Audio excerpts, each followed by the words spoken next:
So, you took a gap year. Maybe you are preparing for an exam, or maybe you are just figuring out life. And now you are sitting in front of an interviewer, and the question drops, what did you do during this gap year? And your brain just shows buffing dots. But breathe.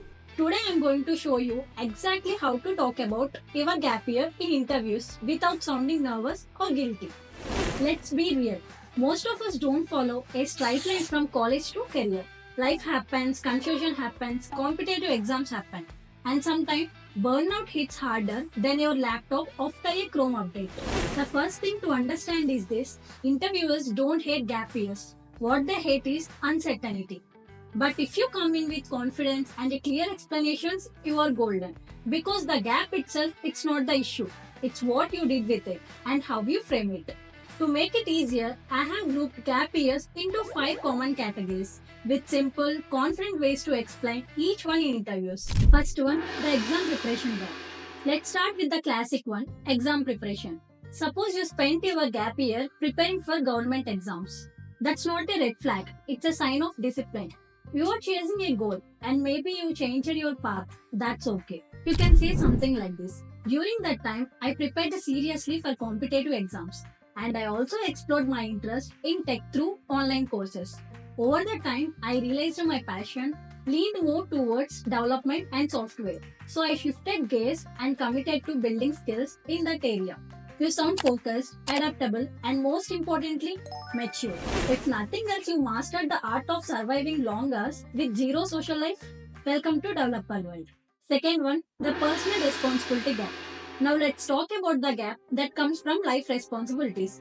Maybe you are caring for someone at home. Maybe you had to pause for some personal reasons. That's real life. You don't have to over explain it. Just be honest and thoughtful.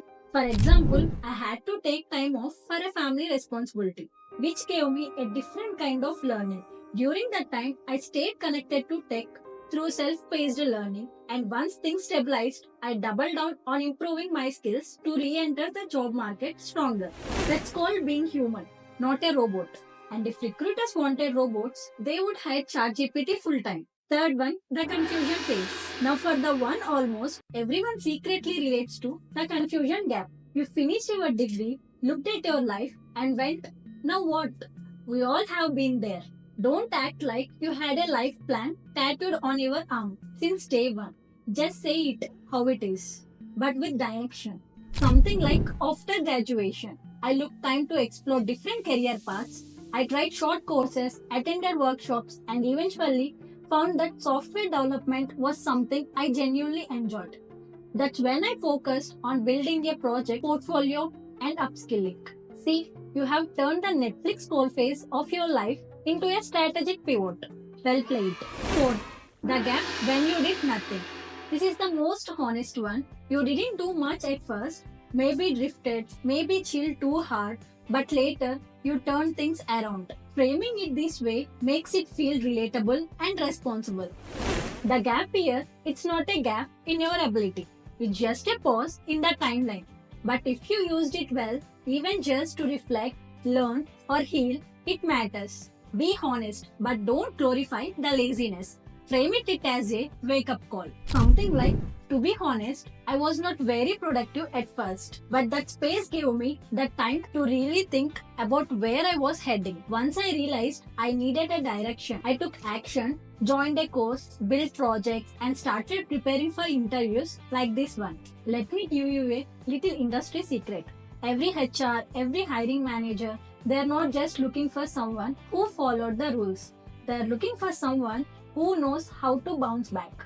Someone who's figured things out. Now you have turned it into a redemption arc, and people love a good comeback story. Just ask any Bollywood scriptwriter. Fifth, the jack of all experiences gap. This one is for people who dabble in different things: blogging, design, online content, maybe even tried freelancing or a YouTube channel.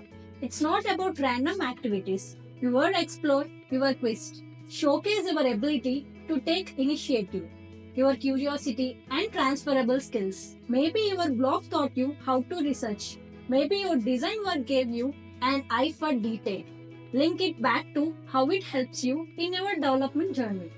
Say something like, during my gap year, I explored creative interests, blogging, design, even started a YouTube channel.